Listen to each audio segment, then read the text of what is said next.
is CGTN, China Global Television Network.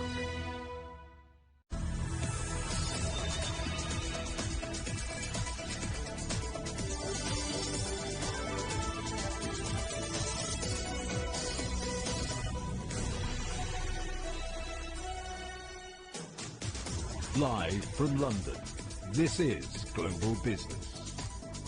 Hello, welcome to the programme. I'm Jamie Owen. And I'm Juliette Mann. And our top stories. France's President Macron in Kiev on the final leg of his diplomatic mission to diffuse tension over Ukraine. He says Russia's committed to a diplomatic solution. Our other headlines, oil giant BP reports its highest profits for 8 years on the back of surging oil and gas prices. A deal on steel. The United States and Japan agreed to remove tariffs from more than 1 million tons of Japanese steel imports. And Li Duan, the Olympic mascot, flying off the shelves in China. The French president has held talks with his Ukrainian counterpart, Vladimir Zelensky, to try to reach a diplomatic solution to the crisis over Ukraine. Emmanuel Macron flew to Ukraine in the second leg of his peace talks after Monday's discussions with Russia's president in Moscow. Well, President Macron said he was hopeful a solution to the security crisis could still be found. Well, in a moment, we'll talk to our correspondent Stuart Smith in Moscow. First, let's take you to Ukraine and our correspondent Natalie Carney. Natalie, what more did the two presidents have to say? Well, there certainly was a lot of anticipation leading into this meeting, particularly, as you mentioned, the French president did sit down with Vladimir Putin, the Russian president, yesterday. So he was able to bring what was brought up from that meeting into the meeting today with Vladimir Zelensky. And following that, speaking with the Ukrainian president at a press conference, he said that any resolution of the crisis here may take months, adding that it was imperative to lower the tension. So not exactly the words of an absolute resolution we would all love to hear. However, he did say that both leaders had agreed to commit to honoring the Minsk Accords here in Donbass. Of course, these were agreements made earlier on in the conflict, brokered by Germany and France in an effort to bring about a peace treaty to this area, which has long been in battle between the Ukrainian forces as well as pro-Russian separatists. Those have also included ceasefires, which unfortunately, according to the Organization for Security and Cooperation in Europe, have seen violated time over and time over. But both sides did reaffirm their commitment to the Minsk agreement. So Macron said we now have the chance of advancing negotiations. With President Putin yesterday, I raised the subject and we discussed it for a long time. He committed himself to respect the Minsk agreements. And I want to thank you, President Zelensky. You have very clearly confirmed to me during our exchanges your willingness to respect these same accords. This shared determination is the only path that will allow us to build peace, the only path that will allow us to build a viable political solution. Meanwhile, German Foreign Minister Annalena Baerbock is visiting the east of Ukraine amid some unhappiness over Germany's position on the Ukraine crisis. Yes, her and an entourage of quite a few people went to the eastern city of Mariupol and then over to a village called Shirokny, which is right next to the conflict line, to visit the region there. She was dressed in protective gear. She stayed in the area for about 40 minutes and was noticeably shaken, emotional from the experience, where she saw a lot of collapsed houses.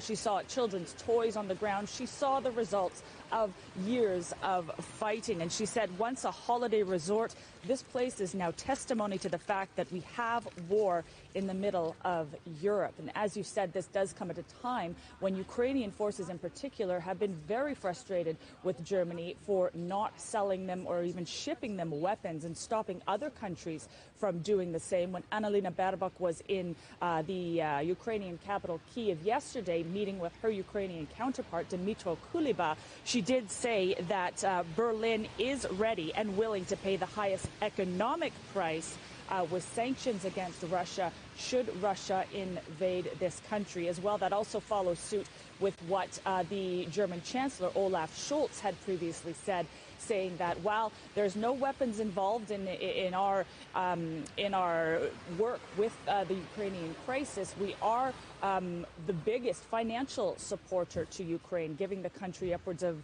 $2 billion over the last 7 years. And of course, Olaf Scholz was meeting with the U.S. President Joe Biden on Monday. And while Joe Biden did say that the Nord Stream pipeline, which is a pipeline connected from Russia through to Germany, will not be operational should Russia invade Ukraine, Olaf Scholz was a little hesitant in giving that confirmation. Natalie, thanks for that. That's our correspondent Natalie Carney in Ukraine. Well, let's head to Moscow now and talk to Stuart Smith, our correspondent there. Stuart, how are today's events in Ukraine likely to be viewed in Moscow? Well, Moscow's always said that it has no issue with diplomacy and talks surrounding these events. The more, in effect, the better, because it could lead to a resolution and Moscow's concerns to be fully addressed. It will be frustrated, the Kremlin, by the fact that all of these discussions come under the auspices of a potential invasion from Russia or from Belarus, both countries have denied. However, with Macron talking to Russia and Ukraine at the highest levels, the Kremlin may see a room for development in the position of France, at least, and potentially Germany, which could mean room for changes in Ukraine through the Normandy format. However, the Kremlin has insisted and implied again today that talks between France and other European countries, although important, are not the same as talks between the United States, because it believes the United States is the leading country in NATO and has the political and economic power to make a true difference to European national security, which is why we're still waiting for Russia to provide its response to the US and NATO's counter-demands about what it will do next. In the meantime, though, the Kremlin has said it's willing to talk with all leaders and ministers to convey Russia's points, to convey the Russian perspective, and try to come to some sort of progress, at least, on Russia's demands. Stuart, meanwhile, there seems to be some rolling back from the Kremlin over what was discussed on Macron's trip. There was some discussion, according to the French side, of Russia de-escalating by removing troops from near the Ukrainian border. The Kremlin clarified today that that was not something discussed or even agreed upon. Russia has consistently denied it's even escalating the situation near Ukraine, so a de-escalation would tacitly admit that. This is something the Kremlin has said was not agreed. Also, we heard from the press spokesman Dmitry Peskov about the drills taking place in Belarus. He confirmed again today that Russia would withdraw its troops from Belarus, which could allow access to Kiev should an invasion be planned. Well, the spokesperson said that those will be removed by the end of February. The drills are due to end on February 20th, but the spokesperson didn't confirm that date when asked. The current phase of these military drills is now moving from a test of how quickly Russian troops can deploy from the very far east to the very far west. Now the troops and the MOD, the Ministry of Defense in Russia, say they're moving into the active phase, where actual exercises will take place only around 100 kilometres from Kiev. Stuart Smith in Moscow, thank you for that update. Well, with Russia sending tens of thousands of troops to Belarus, Ukraine has been bolstering its defences. But one area is particularly difficult to occupy, Chernobyl. It's been deserted since 1986, when it was the site of the worst nuclear accident in history. CGTN's Guy Henderson visited the exclusion zone that's a few kilometres from the border. Even today, what remains of Chernobyl's nuclear reactor requires a shield to protect human life. For kilometre after deserted kilometre around this part of Ukraine, though, radiation levels still aren't safe. The apocalyptic disaster that occurred here brought the end of the Soviet Union one step closer. Now its successor wants to reverse what it sees as the humiliation that followed. So no longer can this radioactive landscape remain unmanned.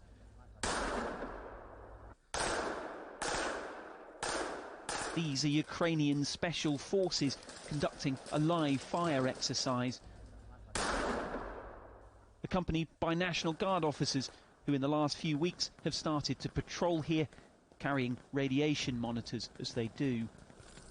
Ukraine's let us in so Russia can see that its forces would no longer be able to move through uncontested. The border with Belarus is just a few kilometres north of here, and NATO says that on the other side of it are now massed 30,000 Russian troops. So in one scenario, this area, the Chernobyl exclusion zone, could become a pathway for an attack on the capital. There are other reasons an offensive through here would be risky. Thick forests and swampland make it difficult to cross. Still, surveillance aircraft scout the border areas, looking for even the slightest signs of any imminent advance. Just outside the exclusion zone, civilians are all too aware of what could come. Many remember the last time disaster struck this place. 72-year-old Vitaly Kurinoy, in fact, won a bravery award for returning to the nuclear blast site to help. Decades on, his health failing him, Kurinoy holds out hope. I believe the West will stop Putin, he tells us, but I still have anxiety in my soul. Everyone we meet here is jittery, but few are preparing to leave. 37-year-old Lyubov Belets has a business to tend to, and much more than that. I'm here with my whole family, including my parents, she says. I can't leave them. Ukraine's defence minister has come to see these drills firsthand, so they must hold some significance. Even if the government line remains to play things down. Several thousand Russian troops are taking part in exercises in Belarus. Alexei Reznikov says that's not enough to carry out an invasion. Chernobyl's unique dangers would make this a precarious place to fight. But if no battle plan survives first contact with the enemy, war here can't be ruled out. Guy Henderson, CGTN, Chernobyl. You're watching CGTN. Still ahead, more chips please. Europe's fix for the global shortage of semiconductors, the bold plan to manufacture more in the EU.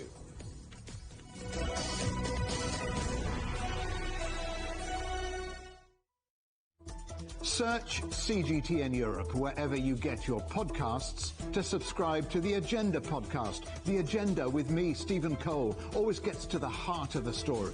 Just subscribe today and listen now.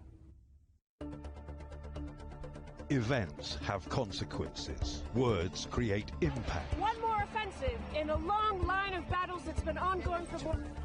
Just got to be careful here with some gunshots. Excuse us, excuse us. The world today matters for your world tomorrow. The number of casualties is growing quickly. Why, this is one of the hardest hit towns in the region. The world today, every day on CGTN. Facing the unknown is always difficult. In a world in turmoil, it's easy to lose orientation. But when the storms come, we have to see the possibilities. Reinvent. Find new opportunities. Discover a path forward. CGTN. See the difference.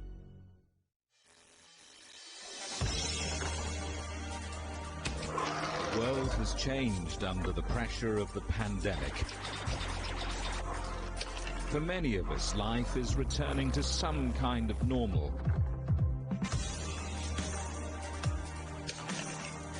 As we're adapting to changes in all of our lives, let Global Business Europe be your guide to the new normal. Join us weekdays on CGTN. Beijing, China's capital and its cultural nerve center. a modern metropolis with traditional roots. And now it becomes the first city in the world to host both Summer and Winter Olympics. After 14 years, the biggest sporting extravaganza returns to Beijing. Thousands of athletes from around the globe will compete in over 100 events at 3 zones. Cheered on by over 1.4 billion Chinese citizens and millions abroad. CGTN will bring you a ringside view of the historic event. 2022 Beijing Olympics, the games that matter, on CGTN. See the difference.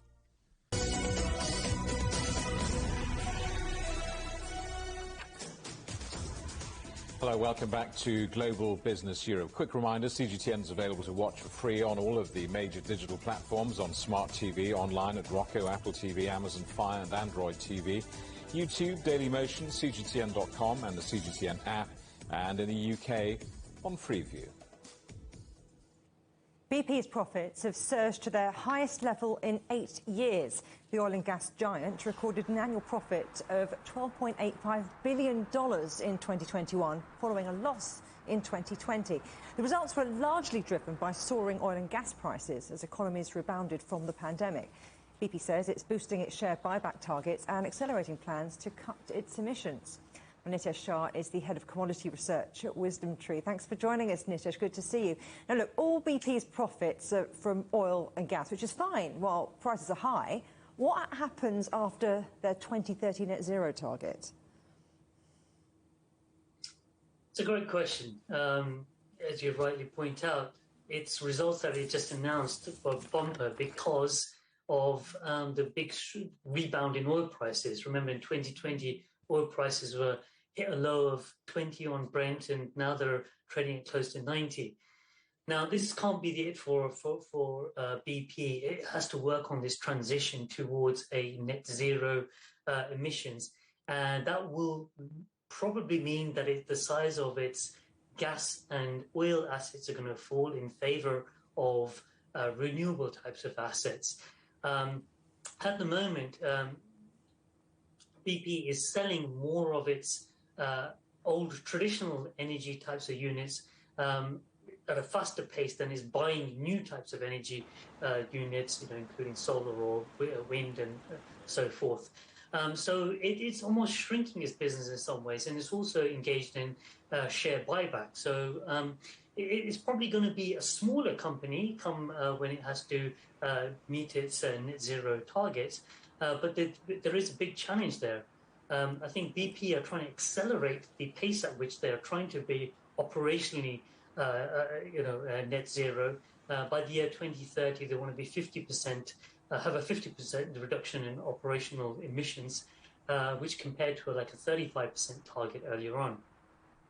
So, Nitesh, are you saying that investors are asking whether BP is spending enough on renewables and those longer-term climate goals?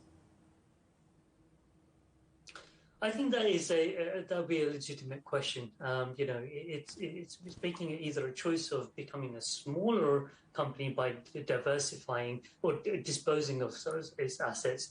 If it wants to maintain such a scale in terms of energy production, it needs to be buying more of the renewable types of assets to meet future energy needs. So I think that's a legitimate question by investors. Meanwhile, 6 more North Sea oil and gas fields are set to get the go-ahead. That doesn't seem to quite match with the UK government's green agenda. Yeah, it does fly in the face of some of the commitments made at the COP26 in November of last year. And I think what's happening is a lot of governments are facing up to the reality that reducing reliance on hydrocarbons is not cost-free. Alternative energy sources are likely to be more expensive, are likely to be less reliable, and the UK population is facing higher energy costs. So this is one of the ways to alleviate some of that pressure. But if it is to be consistent with its policy goals, it looks very questionable whether these fields should be sanctioned. It's interesting you're saying that now everyone's facing up to the reality that the transition is not going to be cost-free. But, you know, as BP's profits surge, these calls for a windfall tax on oil and gas companies are growing, particularly from the UK opposition. Is it time? Well, I can easily see why that would be politically a thing that people should be asking. You know, that certain oil companies have made windfall profits in this period of high oil prices, while consumer inflation is running at multi-decade highs, largely driven by energy prices. But it's hard to sort of enact on these things. Zoom the clock back to 2020. Wasn't that long ago, all these oil majors looked like they were on their knees because of collapsing oil prices. What happens when the reverse happens? You can't guarantee oil prices at these levels forever. If there is a windfall tax applied today, does it have to be given away as a subsidy in future years? Is a key question to keep these companies alive. Just quickly, Nitesh, what would you say the political or the potential economic fallout is of switching to greener forms of power, maybe too quickly? Because that's something that has been put out there, hasn't it? When you're looking at all of the costs and balancing it out with the price of energy being so volatile, maybe 2050 for the UK's target, maybe that's just too soon. I think you've got to balance off where economic costs are in terms of how much higher costs households and governments are facing versus what happens to the climate. The scientists seem to be in a large agreement that the environment will be unsustainable after a certain period of time. So if you leave the pollution abatement too long, it becomes more costly at the back end. Just because the planet becomes so uninhabitable. So it's almost better to take the cost up front, but to recognize there are costs. And one of the reasons we're having energy price volatility is possibly that we haven't invested enough in the renewable sources. There's not enough investment in the renewables to overcome the deficit in the production in some of the traditional energy sources. So maybe we're not moving fast enough. So speculate to accumulate, to coin a phrase. Nitesh Shah, always a pleasure. Thank you very much. Thank you. UK retail sales increased in January despite that rising inflation we were just hearing about. Sales were up by nearly 12% compared to a year ago. That's according to the British Retail Consortium. But Britain's biggest retail group warned rising energy prices will cause shoppers to cut back on spending in the coming months. Home fitness equipment company Peloton has announced a major shake-up in response to falling demand. Co-founder John Foley is stepping down as CEO to become executive chair. The firm is also cutting 2,800 jobs and appointing new board members. Shares in the US pharmaceutical giant Pfizer have fallen 4% after it flagged lower than expected revenues for its COVID vaccine and antiviral pill. Full-year sales for 2022 are forecast to hit $54 billion, around half of what Wall Street was expecting. The company took record revenues in 2021, driven mainly by its vaccine production. Japanese automaker Nissan has raised its profit forecast due to strong demand. Nissan Motor Company predicts a profit of $1.8 billion for the fiscal year, upgraded from $1.5 billion. But it says access to semiconductors will be the key driver of earnings growth. Like other car makers, Nissan's been forced to cut production because of a global chip shortage. Well, in response to that global shortage, the European Union has launched a $1.1 billion plan to boost chip production. The European Chip Act aims to make Europe a global player, doubling its market share to 20% within the next 8 years. Let's speak to our correspondent, John Beaver, who's in Brussels. John, tell us a little bit more about the European Chip Act and what it's going to mean for the EU. Well, this is all about positioning Europe as a global leader when it comes to the production of these semiconductors, these chips. And as we've been hearing there, this shortage really is causing huge problems. The semiconductors themselves were described here in the European Commission today as being the bedrock of modern economies. They are absolutely everywhere. If you've got a phone in your pocket, well, there's a chip in there. Your TVs, your cars, any sort of smart technology like dishwashers or washing machines, and of course used hugely in industries as well. So there is growing global demand, but there is a shortage of them, and that combined with supply chain problems during the pandemic, well, it really caused problems. We've just been hearing there about the problems in the car industry. You know, basically every day you hear about something somewhere new, some other car industry that is struggling, some having to shut down production lines because they don't have enough of these chips. The European Commission President, Ursula von der Leyen, said today that a lack of chips was actually hampering the economic recovery from the pandemic, and this was an urgent issue. And here's what she had to say about Europe's aims when it comes to making these semiconductors. We've set ourselves the goal to have in 2030 20% of the global market share of chips production here in Europe. Right now we are at 9%. We want to go to 20% in 2030. But knowing that the demand in the global market will double during that time, it means basically quadrupling our efforts.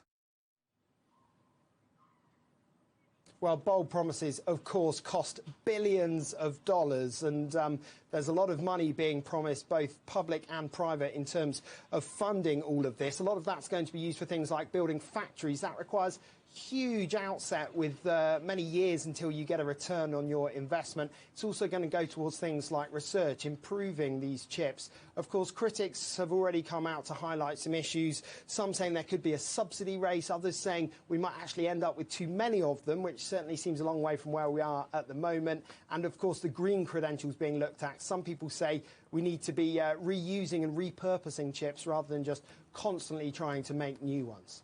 And talking of bold promises, John, there's also a European fund being set up to boost investment in the broader tech sector. Yeah, that's right. There's staggering amounts of money being sloshed around Europe at the moment. We're just talking billions of dollars to try and get Europe repositioned as a leader when it comes to technology. This is about reducing the reliance on foreign tech giants. It's being spearheaded by the French. They've said that the ultimate target is to have 10 technology companies worth more than 100 billion euros each by 2030. So there are some huge aims when it comes to this. Again, it's about taking on Asia and the US. There are going to be some changes to financing rules as well to allow more public financing, and that, it's hoped, should help European companies be on more of a level footing with some of their international competitors. But this whole thing is about Europe trying to get back in the race when it comes to technology and when it comes to these chip production, because they feel at the moment like they're being left behind. John Beaver, thank you very much. Well, let's stay with talking about chips. One UK semiconductor firm, ARM, has just seen the collapse of a $40 billion transfer of ownership to new US owners. The firm's owner, SoftBank, and the prospective buyer, Nvidia, blame significant regulatory challenges for the failure of this deal. Let's talk to our correspondent, John Terrace, watching events for us in New York. John, I keep on rereading the numbers because they're so huge, but Japan's SoftBank Group's profit dropped by 97% over the failure of this deal. How come this deal can have such a huge impact? Well, here's the story. So SoftBank, Japanese bank, invests all over the world. They invest in China big time. They invest in the United States. They invest in Europe. And unfortunately for them, a lot of their investments have gone south, shall we say. They're actually not doing very well. They are underperforming in the parlance of Wall Street. And an example of that would be Wework, which you've all heard of. Wework is the company that offers office space. Remember, it was going to come to market a couple of years ago. It was massively overpriced. Wall Street said, no way, Jose, are we paying that? So they scrapped the whole thing and started again. And they finally came to market. And SoftBank invested $18.5 billion in Wework. And the CEO called that foolish. So clearly they have to make some money somewhere. So they thought, I know what we'll do. Here's a wizard wheeze. We'll sell ARM Holdings, based in Cambridge, to the north of London, to NVIDIA of California for... Now, this is interesting. It varies. You said 40 billion. I've got 66 billion here. Another report I saw this morning said $80 billion. Anyway, it's an awful lot of money, which SoftBank needs to pep up their coffers a little bit. And NVIDIA, which, as I say, is based in California and normally makes games... They do all sorts of microchips, but they make a lot of chips for the gaming industry.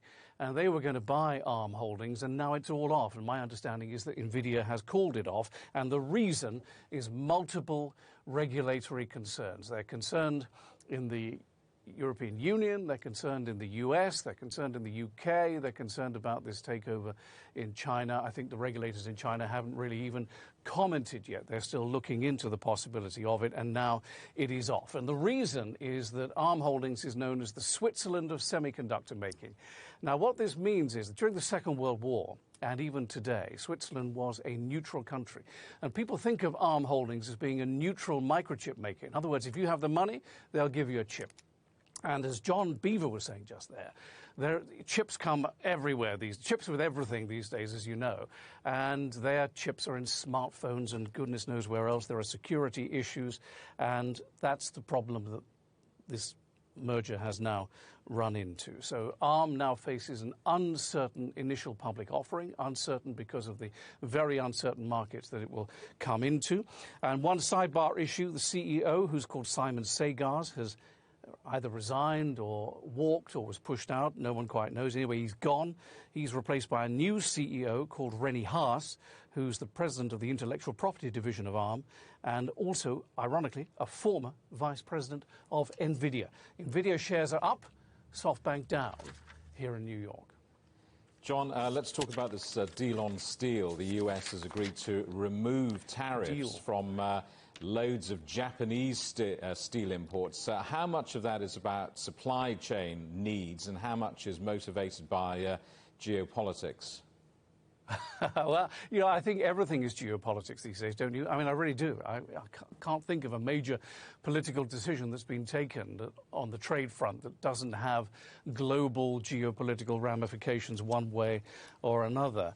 I mean, what this deal does is basically lift U.S. tariffs, which were imposed by President Trump, on the importation into the U.S. of Japanese steel, takes them back to 2018-2019 levels, so kind of pre-pandemic levels, if you will. And I don't know whether this means anything to our viewers around the world. It means absolutely nothing to me whatsoever, but I'll tell you anyway, the amount of steel that will now come into the U.S. without any tariffs attached will be 1.25 million metric tons. I simply can't imagine what that looks like. But anyway, the Japanese are very happy about it, apparently. And this is steel only, not aluminum. Aluminium is a sort of byproduct of the same thing. It's, of course, very bendy. Steel is 2.5 times more tough than aluminium is, but aluminium is not part of this deal, and apparently Tokyo didn't want it to be. Now, in return, here's the point now, in return, Japan has agreed, according to US authorities, to take concrete steps to fight excess in the global steel market. The global steel excess comes, according to the US authorities, from China. That is where the center of it is. And Japan is getting on board to try and tackle that. In other words, to create a more market-orientated system for steel than might otherwise be available at the moment. The US says this couldn't have been done without President Biden. It is a slap in the face, of course, for China, just as the America Competes Act passed the House on Friday, is now heading to the Senate. And as for China, you would think, wouldn't you, that, well, maybe there'll be some movement now on Chinese tariffs. Well, we don't know, because Biden said 3 weeks ago on the anniversary of his getting the job in the White House that the situation regarding trade in China is uncertain, and everything is on the shoulders of Catherine Tai, his trade representative. So we don't know whether there'll be any movement on Chinese tariffs. Of course, a similar deal to the one we're seeing today announced in Japan was announced with Europe back in October. Guys? John, good to see you. Thanks for that. John Terrett, our correspondent in New York. You're watching CGTN. Still ahead. No easing of COVID restrictions in Germany. Its health minister warns the virus remains a deadly threat.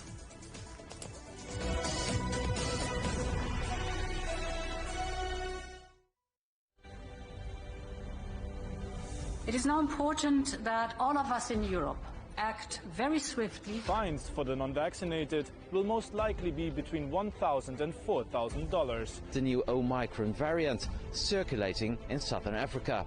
The financial markets have also reacted badly to the news. Growing dissatisfaction with the way the Dutch government is handling the pandemic. Cancelling the city's main public Christmas markets for the second year in a row. Protests and riots by those opposed to restrictions and vaccinations. There is no room for complacency in this ongoing battle against COVID. On the agenda with me, Stephen Cole, we look up into space. We look down into data. We look at debt. We look at politics. We look at opioids, climate change. We look at all the issues that really matter around the world. But you matter too. We want to tell the stories you want to see and hear about. Make it your agenda.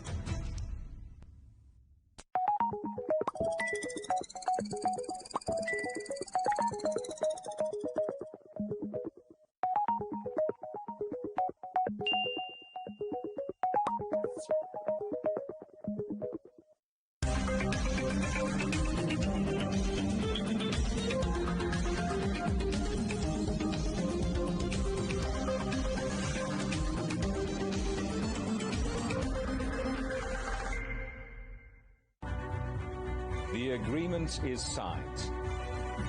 But what is the real deal now the UK has left the EU? For trade, for business, for the city, for ordinary people. Make sense of Brexit with CGTN.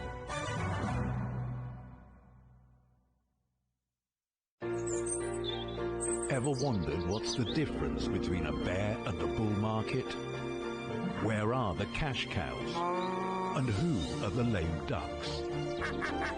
And what exactly are black swans? Grey rhinos? And unicorn companies? Make sense of it all with Global Business, only on CGTN.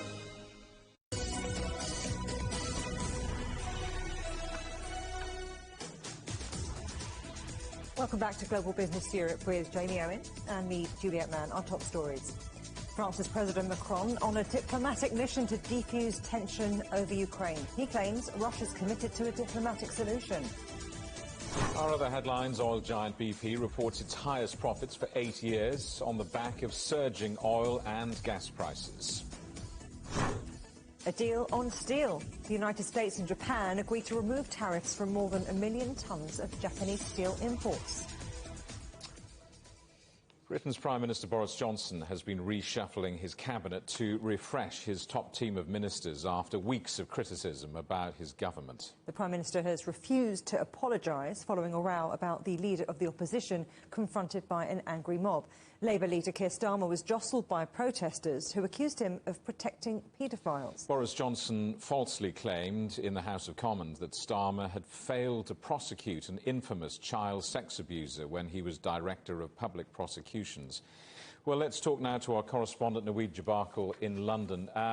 Boris Johnson has been carrying out this cabinet reshuffle. Who's in, who's out, and why? Well, a few changes still coming in, Jamie. Probably about 3 big ones that I think really matter here. Let's start with the first one. Mark Spencer, he was the chief whip, which is essentially a position tasked with pushing forward the government's agenda here in Parliament. He's now been moved to the leader of the House of Commons.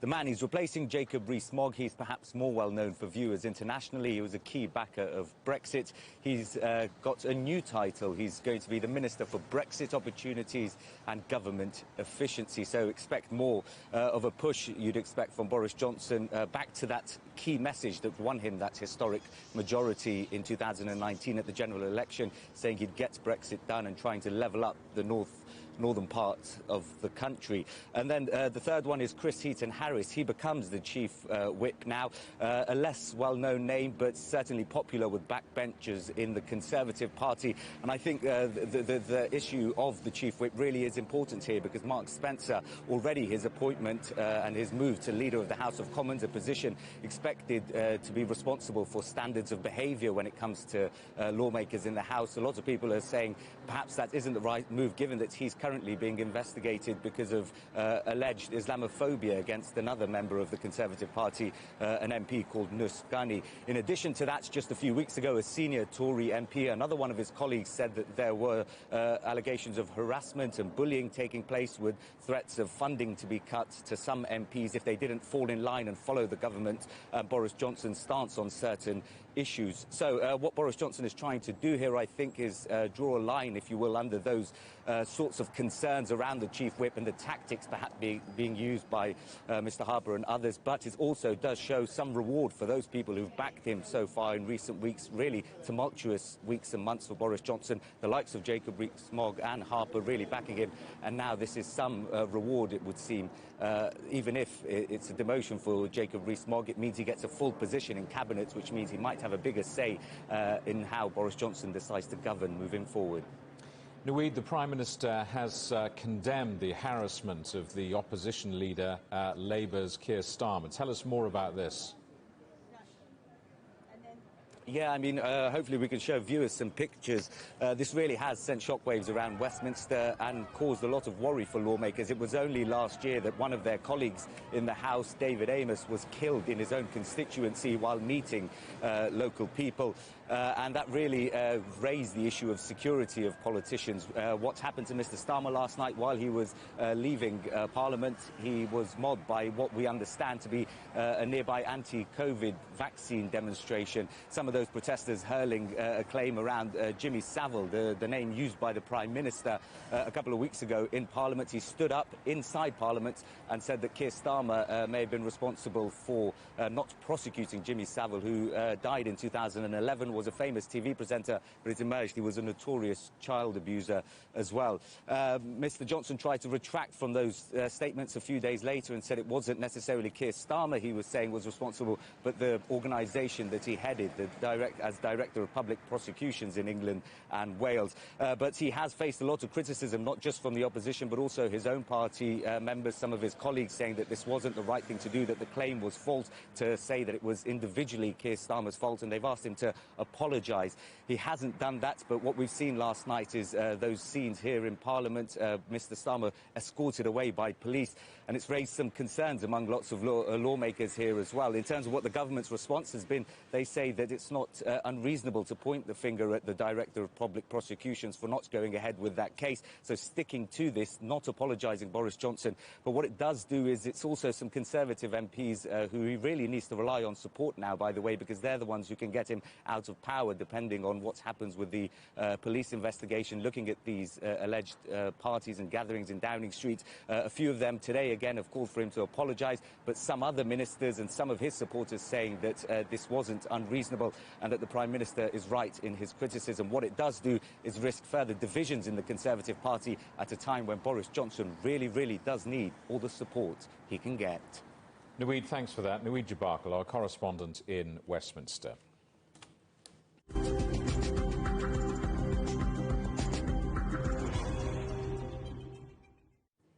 Germany's health minister has warned that lifting COVID-19 restrictions too quickly could lead to a fresh wave of infections. Karl Lauterbach said he was hopeful that some rules could be loosened in the coming months as long as the country's vaccination rate continues to increase. Our correspondent Trent Murray reports. Well, while national governments in countries like Sweden, Denmark or the UK have removed many, if not all, COVID-19 restrictions, here in Germany, it's likely that won't be happening anytime soon, certainly based on this latest announcement by Health Minister Karl Lauterbach. Speaking to reporters, the trained virologist warned against lifting restrictions too soon and said the current set of rules in place is helping minimise the impact of the Omicron variant on hospital admissions. Theorie, die immer vorgetragen wird. The theory often heard that the virus has a few dangerous variants and then turns to be harmless and into a virus like the cold, unfortunately, is too good to be true. Sadly, it's baseless. Far-reaching easing of restrictions currently being discussed is not justifiable. I am surprised about some of the political discussions going on right now. We still have not reached the peak of the wave. Every day we have to mourn between 100 and 150 people who die. This is far too many. Tote zu beklagen. Now, until now, federal and state governments have been reasonably united in enforcing the same set of rules, but pressure is now starting to build in some states to start lifting restrictions. And because much of the decision-making power does in fact lie with state governments, it means we could start to see a patchwork of different rules emerge across the country's 16 different states, as politicians consider how and when to start loosening restrictions and, quote, live with the virus. Trent Murray, CGTN, Berlin. In the United States, researchers are discovering more about long COVID. The virus can damage the lungs, heart and brain, and some patients suffer for months. Now, experts are warning that the Omicron variant could lead to a new wave of long-term health problems. Our correspondent Karina Huber reports. Months after testing positive for COVID-19, Nancy Rose continued to feel unwell. The hardest part for me was the brain fog, the fatigue, and that different parts of my body just ached. These are common symptoms of so-called long COVID that can last for months or years after an initial infection. Getting winded. Studies indicate up to 30% of Americans infected with the coronavirus end up with long COVID. The worry is that with the highly contagious Omicron, the number of long haulers will explode. Little is known about how best to treat long COVID. Researchers are scrambling to find answers. With $1 billion in funding from Congress, the National Institutes of Health is now researching the condition. Clinics specializing in it are also popping up around the world. If we don't learn something very quickly, it's going to get harder and harder to make a difference for these people.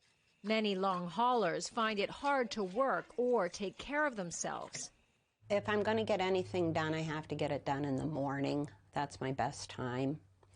And if I'm come by about 2 o'clock, I'm getting tired. The CDC, U.S. Department of Health and Human Services, and the Department of Justice have all determined that long COVID is a disability. But experts say accessing disability benefits is exceedingly difficult, especially for those who got sick early in the pandemic.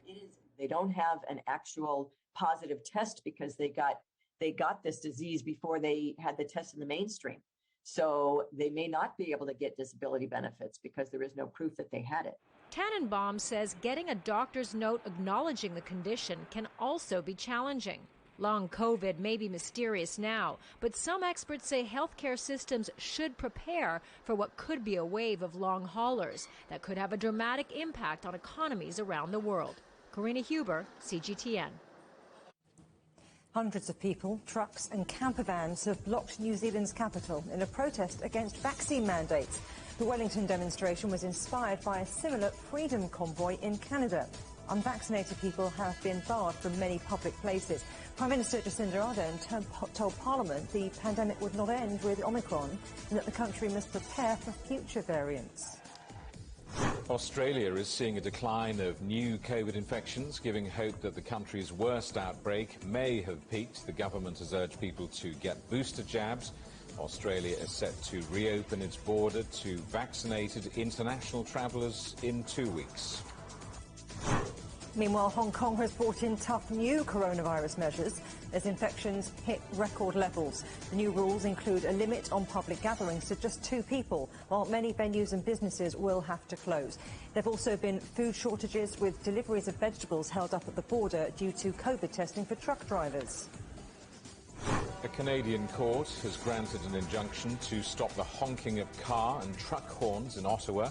The rule targets truckers demonstrating against COVID restrictions who've been occupying the capital for over a week. The legal action was launched on behalf of residents who described the noise as unbearable. Japan's health ministry has suspended all shipments of black rockfish caught off the Fukushima coast after high levels of radiation were detected in a catch. It comes just after Taiwan announced it would relax the ban on food imports from Japan, which were put in place after the 2011 Fukushima nuclear disaster. You're watching CGTN. Still ahead. Wanted, creators of a parallel universe. Why the expanding metaverse means new jobs for the brightest tech talents.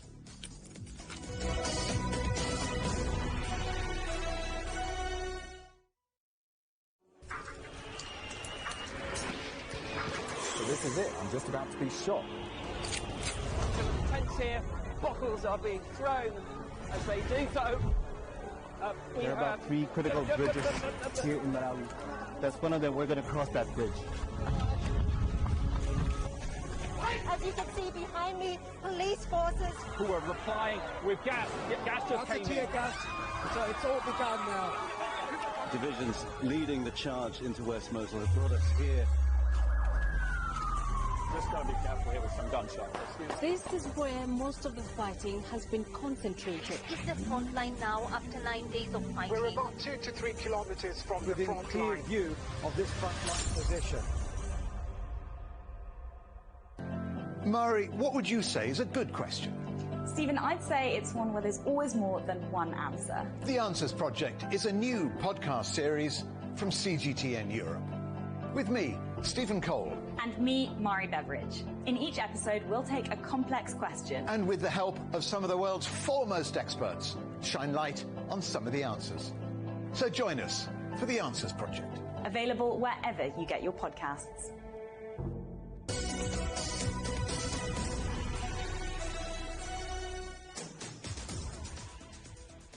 Welcome back to Global Business Europe. Situations vacant for a parallel universe. The metaverse is the next chapter of technical innovation for all of us. In China, as the concepts of virtual world experiences are gaining ground and new jobs have sprung up to build the virtual space. CGTN's Aaron Liu reports. Several new scenarios and professions have come up after metaverse has started gaining popularity in the tech world. Some of these are professions like a face painter. Face painter or face painting is actually 3D modeling but focused on face models. Face painters need to have a clear understanding of the character's facial bones and good aesthetics. Professionals use their technology skills and their own understanding of aesthetics to come up with unique facial characteristics. In addition to virtual character painters, there has also been an increase in the number of virtual scene builders and several other professions. We can see that the metaverse has resulted in several applications for games, entertainment, social networking, and C-suites. For virtual scene creators, like in real-world city planning, it involves the design of a central city and suburban areas, with different geographic locations and popularity and different prices. If the plot is near a celebrity, the price of an area will be higher. At present, consumers mainly come from first- and second-tier cities, accounting for more than 44% of the total. Most of the metaverse users are age 18 to 27, accounting for 50.4%. The post-95 and post-2000 generation is gradually becoming the driving force of the new workplace, and their career preferences rapidly shaping the job market. Requirements for a new sector are also high. There is a high demand for faster computing power with related communication infrastructure. At present, we have a huge talent gap. We have about 40 people engaged in virtual people or virtual scene creation, but our preliminary estimate is that based on our existing business volume, we will have a gap of at least 200 people by the end of this year. Because it is a brand new type of work, people need to undergo standardized training before they can understand the whole gamut of the business process. The metaverse as an open system provides accessible opportunities for individuals to undertake a business, and it provides diversified services. A greater economy is one of the most significant aspects of the metaverse. Aaron Liu, CGTN, Beijing.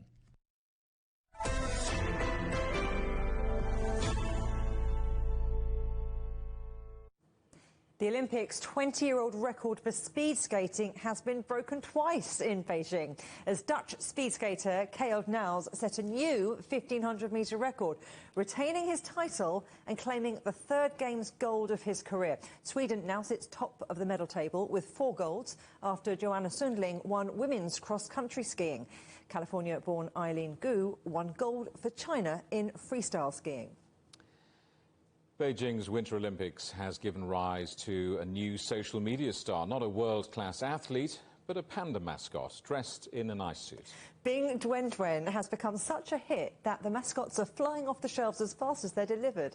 CGTN's Wang So-wen reports. The most trending topic on social media, owning one or even a photo with it, has been all the rage. The 2022 Beijing Winter Olympic Games mascot, Bing Duen Duen, has become a star not only in Olympic villages but the world over. As you can see around me, I'm surrounded by Bing Duen Duen. The Beijing 2022 mascot has seen a huge surge in popularity in recent days, with most places completely sold out. To deal with this, workers here have been putting in extra hours to make sure there's enough to meet the needs. Bing Duen Duen is in the shape of a giant panda, a very cute-looking creature. When making it, we made sure to reflect the cuteness of pandas. To meet the current demand, we've asked our workers to work overtime. A suit of eyes, love of all winter sports, and big cute eyes that attract attention. All kinds of Bing Duen Duen related products have been selling out, like keychains or even ceramics. Sewing, stamping, and packaging. It takes about 2 hours to make one. To meet the enormous demand, workers here have been working non-stop.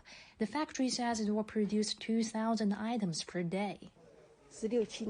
I have been here for 16 to 17 years. The ice shell makes Duen Duen different from other toys. My friends say I'm lucky to be around Duen Duen all the time. I feel extremely happy to see so many people like this mascot. This lovely figure has won the heart of many. People say Bing Duen Duen is becoming a mascot to remember and will hopefully leave a long-lasting Olympic memory. Wang So-wen, CGTN, Qidong, Jiangsu Province. And finally, a 92-year-old musician from Malawi has become so popular on social media, the country's president threw him a birthday party.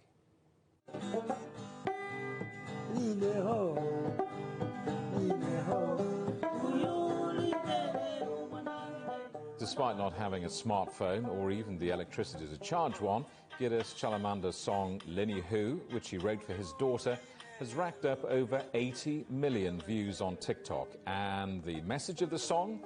Show good manners to your parents and help them with their chores. That's more followers than you, Jamie. Absolutely, it's extraordinary, isn't it? Better musician as well.